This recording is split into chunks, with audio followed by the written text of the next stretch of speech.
Dear viewers, আসসালামু আলাইকুম। আমি আপনাদেরকে এই টিউটোরিয়ালে দেখাবো কিভাবে এনআইডি কার্ড প্রিন্ট করতে হয়। এর জন্য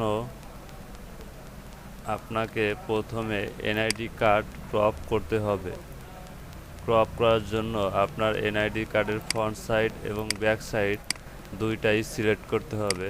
তো আমরা সিলেক্ট করার পরে এনআইডির উপরে রাইট ক্লিক করে এডিটে ক্লিক করব।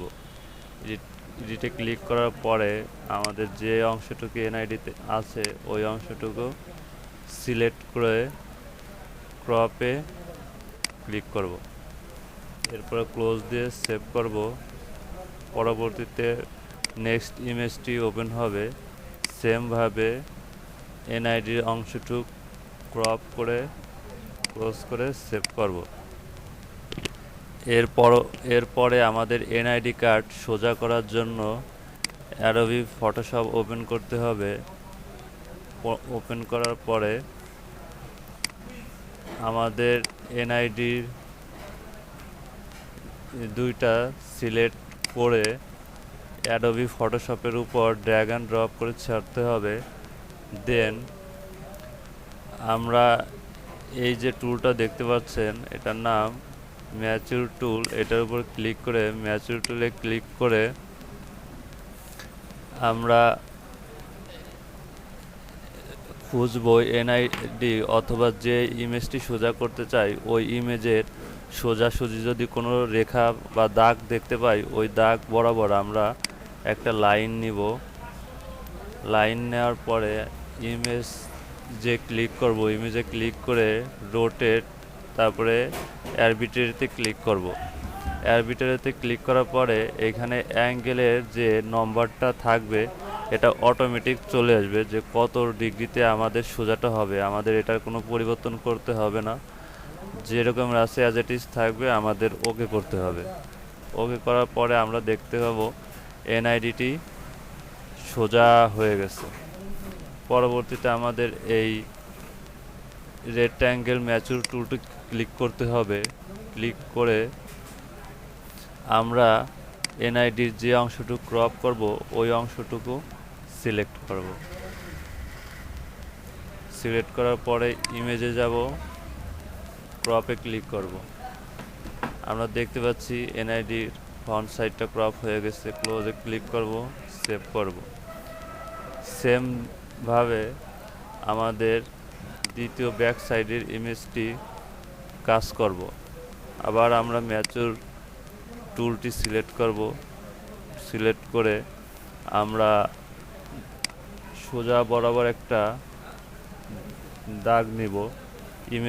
ইমেজের যে সোজা বরাবর আমরা কোনো সরল রেখা বা দাগ দেখলে ওই সোজা বরাবর একটা লাইন নেওয়ার পরে ইমেজে ক্লিক করব, রোটেট ক্যানভাসে ক্লিক করব, অ্যারবিট্রারিতে ক্লিক করব। সেমভাবে আমরা ওকে করব। ওকে। এরপরে আবার আমরা রেক্ট্যাঙ্গেল ম্যাচিউর টুলটি সিলেক্ট করব। সিলেক্ট করার পরে আবার আমরা যে অংশটুকু ক্রপ করব ওই অংশটুকু আমরা সিলেক্ট করব। সিলেক্ট করার পরে ইমেজ ক্লিক করব, ইমেজ ক্লিক করে ক্রপ দেব। এখন এইখানে একটা বিষয় খেয়াল করুন,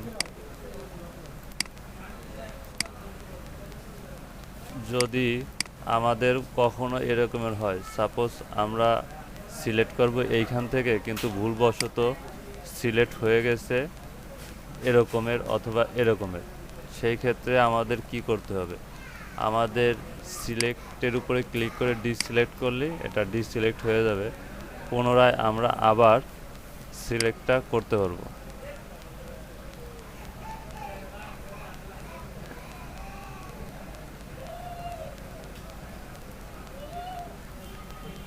সিলেক্ট করার পরে ইমেজে ক্লিক করে ক্রপ করব।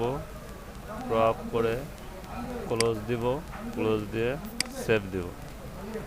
ওকে। এখন অ্যাডোবি ফটোশপ কেটে দিব।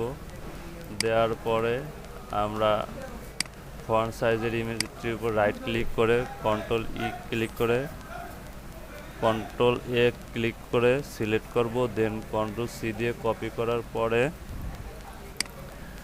আবার আমরা ব্যাক সাইড ফ্রন্ট সাইডের ইমেজটি ওপেন করব। ওপেন করার পরে কন্ট্রোল প্রেস করে ইমেজটি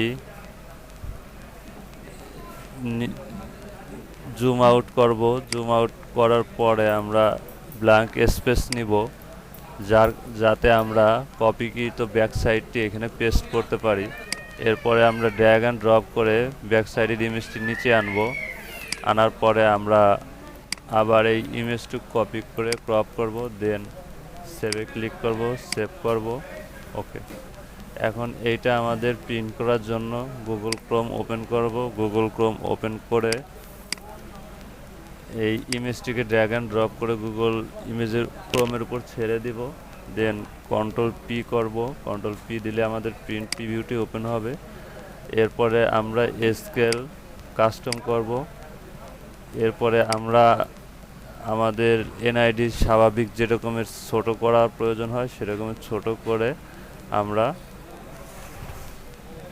প্রিন্টে ক্লিক করলে প্রিন্ট হয়ে যাবে। তো এটাই ছিল আজকের টিউটোরিয়াল, কিভাবে এনআইডি ক্রপ করে প্রিন্ট করতে হয়। ধন্যবাদ।